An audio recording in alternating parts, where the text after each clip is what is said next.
Bismillah. Warsama Digital Media. Ismail Warsame. Waa idin salaamay dhammaantiin. Kulanti wacan. Waxaan ayaamahan wadnay taariikhda cusub ee Soomaaliya. Gaar ahaan wixii dhacay dagaalkii sokeeye ka bacdi markii dowladdii Soomaaliyeed ay burbudhay 1991.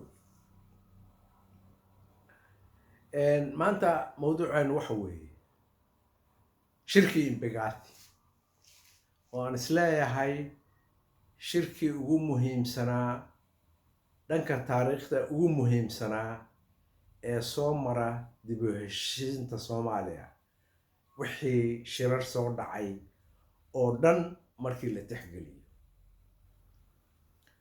Horta shirku wuxuu ka bilowday magaalada la yiraahdo Eldoret ee ku taala jeexdinta Rift Valley waxaa la yiraahdaa. Magaalada Eldoret iyo gobolkaas oo uu ka soo jeeday madaxweynihii hore ee Daniel Arap Moi, haddana uu ka soo jeedo madaxweynaha cusub ee hadda Kenya loo doortay ee William Ruto.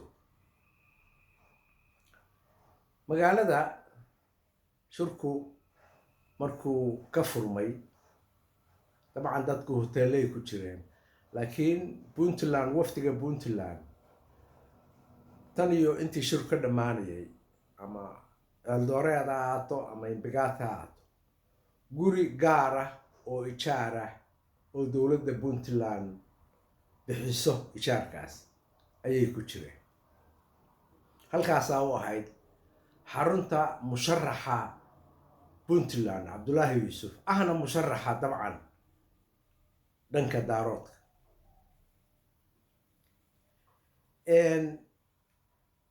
Maalintii shir furmayey waxaa ka soo qayb galay ama runtii shirka furay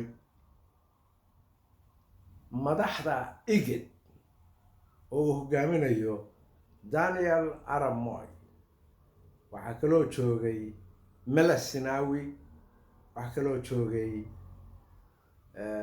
Yoweri Museveni. dabcan Suudaanna waa joogtay, waxaa wafdi hoosaa ka soo qayb galay, laakiin kuwaasaa ugu waaweynaa. Maalinta shirka la furayo waxaa isugu yimi dhowr kun oo qof oo markaa 4 meelood laga dhiga meel ay tahay dad ajnabi ah, safiiro, wasiiro ku-xigeenno, wasiiro, haddii laakiin ergooyin gaara ee ka yimi beesha caalamka oo dhan. maalintaa shirka la furayey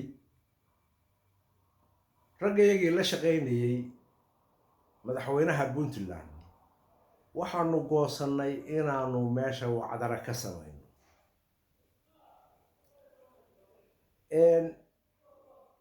intii aysan soo gelin madaxda IGAD yaanu waxaanu goosannay in Cabdullaahi Yuusuf uusan wafdiga soo dhexgelin, dadka ballaaran oo meesha yimaado soo dhexgeline gadaal ka yimaado ilaa aan anagu u yeerana uusan meesha soo gelin.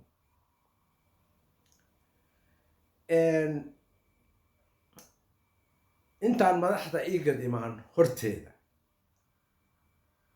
ayaanu Cabdullaahi u yeeray, isagoo iridda hoolka weyn ee shirka dhowrka kun qof fadhiyaan soo geliya ayaan anigu inta istaagay mikrofoonkii oo diyaara markaas, laakiin anigu aana ku jirin dee guddiga farsamada, ayaan istaagay, stagekii baan tegay, mikrofoonku yaallay, waxaanay mudanayaal iyo madaxweyne, mudanayaal iyo marwooyin, waxaa soo gelaya hadda madaxweynihii Puntland mudane Cabdullaahi Yuusuf.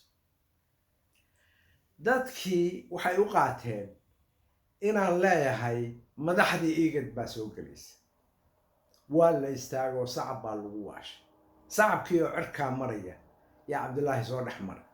oo salaam ku bilaabay oo beesha caalam ka bilowday. waxaan hayaa musawirada qaarkood ku-xigeenka xogayaha arrimaha dibadda oo maraykanka oo markaa qof dumar ahayd oo leh war ninka ii soo celi aan salaamay, war ninka ii soo celi intuu malaha dhaafay. halkaa waxaa ka muuqtay marka ay soo galeen nimanka madaxda igid, madaxweynayaasha igid, oo meeshii sacab lagu waashay oo cabdullaahi dhex joogo, halkaas waxaa ka muuqatay cabdullaahi inuu noqonayo ninka indhaha lagu hayo madaxnimada Soomaaliya.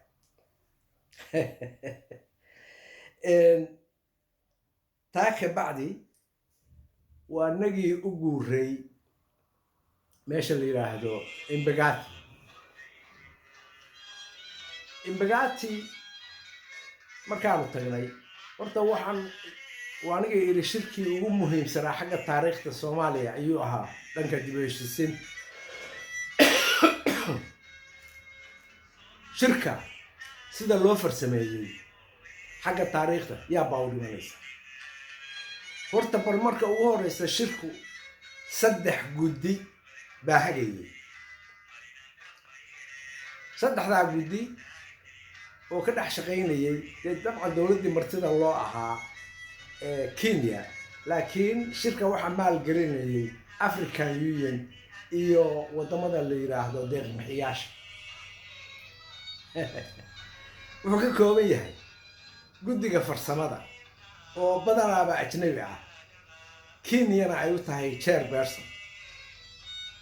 dabcan nin oran jiray Mwangele marka wasiir hore ahaan jiray ayaa technical committee madax u ah, laakiin waxaa ku jira European Union, Arab League, African Union, yani uma malayn karaysa.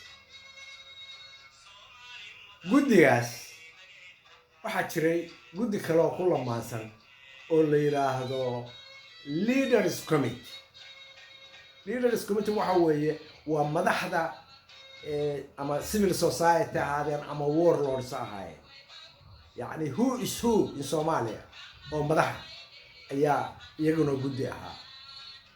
guddi kale oo ku lamaansan oo ka madax bannaan ayaa isna jira, waxaa la yiraahdaa Elders Committee, isimada guddigoodii weeye. waa 3 guddi oo kala xora oo muhiim ah oo mid walba gaarkiisa u shaqaysanayo. shirku waad ogsoontihiin inuu muddo dheer buu qaatay. wuxuu qaatay muddada dheer 2 arrimood awgood. mid waxa weeye dastuurkii baa la isku qabtay Soomaaliya inay sidii hore 1960kii dastuurkii ahaa lagu soo dabaalo, iyo Puntland inay noqoto waxaan leeyahay inay Soomaaliya noqoto dowlad federaal oo dastuur federaal leh. horta taas waa la isku qabtay 2 sano ayuu shirku socday. ogaada lama hayo shir 2 sano oo loo kala kicin. arrinta labaad ee shirku u dheeraaday oo la socon waayo waxaa ka mid ah nin daarooda yuusan madax noqon, gaar ahaan Cabdullaahi Yuusuf yuusan madax noqon oo laga soo horjeeda.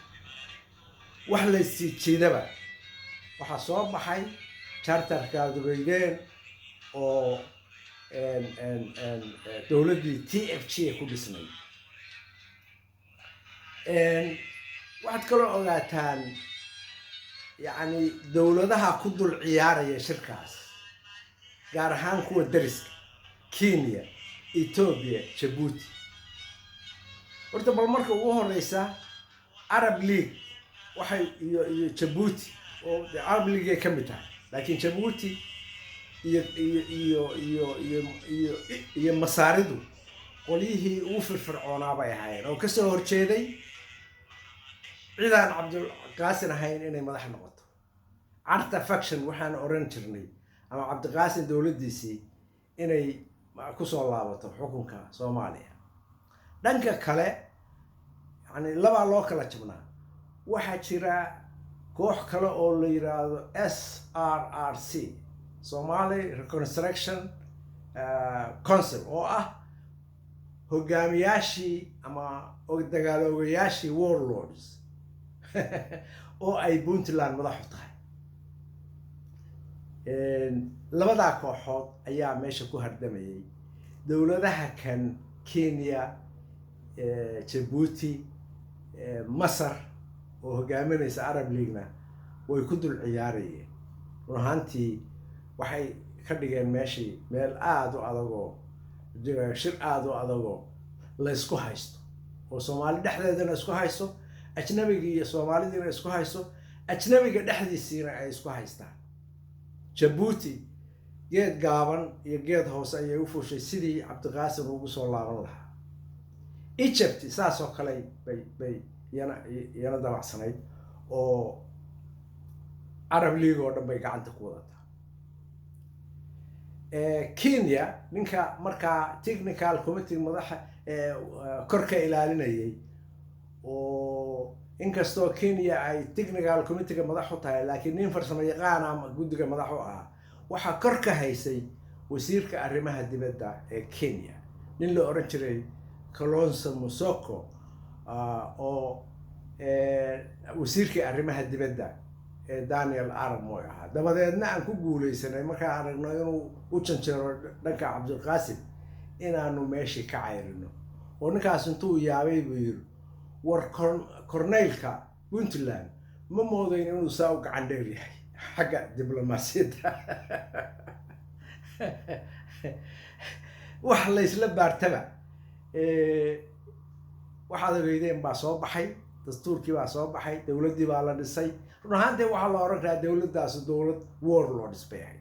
dabcan waa ku jireen shakhsiyaad maaragtay civil society, laakiin guud ahaan waxay ahayd dowlad warlordska laftigoodii ayaa ka hor yimid dowladda ay dhisteen, oo barkood intooda badan intay xamar aadeen bay isbaara u dhigteen dowladdii inay muqdisho soo gasho. waad ogsoontihiin waxaa kaloo manjaxaabo weyn sameeyey CIA-da Maraykanka, oo iyagoo la dagaalamaya wadaadada nimankii warlordska ku xirtay oo mooday inay wax yihiin, oo maaragtay waad ogsoontihiin oo waxa la ugaarsanayay marka alqaacida iyo waxa xamar ku jiray iyo waxaankaas. laakiin waxay sameeyeen guddi warlordsa oo iyagu ay maalgeliyaan oo u dirsadaan howlahooda.